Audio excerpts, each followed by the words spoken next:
Xaanaanash lama imala ishee itti fuftee har'a magaalaa Bishooftuu geesseetti.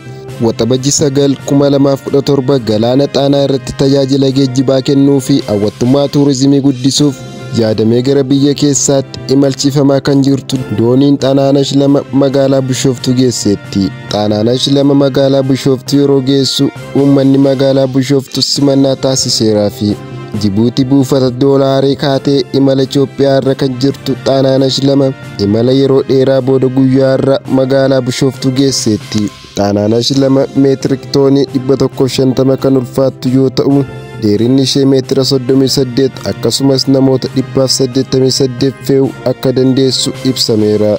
Geejjibni galaanaa fi loojistikii Itoophiyaa galaanota adda addaa irratti geejjiba galaanaa doonii ammayyaa'aan deeggarame tajaajila geejjibaa bishaan irraa kennuuf tattaaffii taasisaa jiraachuun ni yaadatama.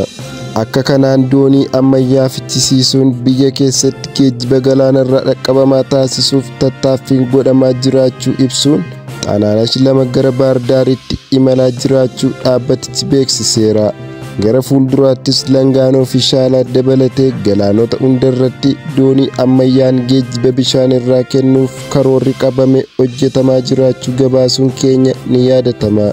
Imalli Xaanaanash lama milkaa'aa akka ta'uuf poolisii federaalaa Itoophiyaa fi miseensonni poolisii tiraafikaa naannolee gahee guddaa gumaachaa jiraachuun ibsameera. Dabalataanis humni ibsaa Itoophiyaa fi tajaajilli ibsaa Itoophiyaa doonicha dabarsuuf sarara ibsaa daandii irra jiran kaasuun akkasumas shiboo citan saffisaan deebisuun hirmaannaa gochaa jiraachuu ibsaniiru. Xaanaanash lama imala ishee itti fuftee har'a magaalaa Bishooftuu geesseetti. Waxabajji 9/2017 galaana Xaanaa irratti tajaajila geejjibaa kennuu fi hawwattummaa tuurizimii guddisuuf yaadamee gara biyya keessaatti imalchiifamaa kan jirtu dooniin Xaanaanash lama magaalaa Bishooftuu geesseetti. Xaanaanash lama magaalaa Bishooftuu yeroo geessu uummanni magaalaa Bishooftuu simannaa taasiseeraa fi Jibuutii buufata doolaarii kaatee imala Itoophiyaa irra kan jirtu Xaanaanash lama imala yeroo dheeraa booda guyyaa irra magaalaa Bishooftuu geesseetti. Xaanaanash lama meetirik toonii 150 kan ulfaattu yoo ta'u dheerinni ishee meetira 38 akkasumas namoota 188 fe'uu akka dandeessu ibsameera. Geejjibni galaanaa fi loojistikii Itoophiyaa galaanota adda addaa irratti geejjiba galaanaa doonii ammayyaa'aan deeggarame tajaajila geejjibaa bishaan irraa kennuuf tattaaffii taasisaa jiraachuun ni yaadatama.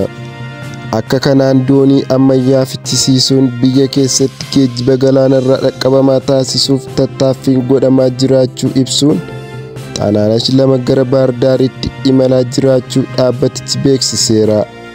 Gara fuulduraattis Langaanoo fi Shaalaa dabalatee galaanota hundarratti doonii ammayyaan geejjiba bishaan irraa kennuuf karoorri qabame hojjetamaa jiraachuu gabaasuun keenya ni yaadatama. Imalli Xaanaanash lama milkaa'aa akka ta'uuf poolisii federaalaa Itoophiyaa fi miseensonni poolisii tiraafikaa naannolee gahee guddaa gumaachaa jiraachuun ibsameera.